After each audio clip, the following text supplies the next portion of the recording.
রাত তখন 1:30 বাজে। তখন একটা ইঁদুরের লাশ আমার কাছে এনে বলল, এর পোস্টমর্টম করতে হবে।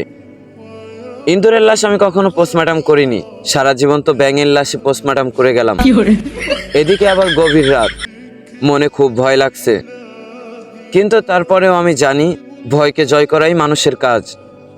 তবুও পোস্টমর্টমের জন্য রাজি হচ্ছিলাম না, কিন্তু জোরাজোরি করে বাধ্য করলো। যেহেতু মালিকের কাজ, তাহলে তো করতেই হবে।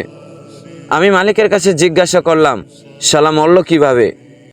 তখন মালিক আমাকে কইল, শালা গার্লফ্রেন্ডের সাথে রাগ করে বিষ খাইছে। আমি কইলাম, বর্তমান পোলাপান কি হয়েছে শুধু গার্লফ্রেন্ডের সাথে রাগ করে আর বিষ পান করে?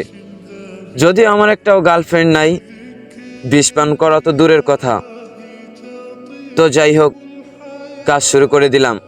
যখন পোস্টমর্টম শুরু করলাম, তখনই লাশটা উঠে বসে গেল।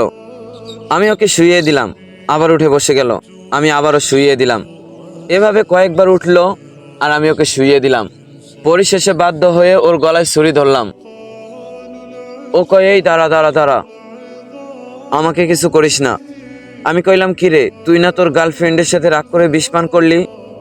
কয়, আরে না, গার্লফ্রেন্ডের জন্য মরবো।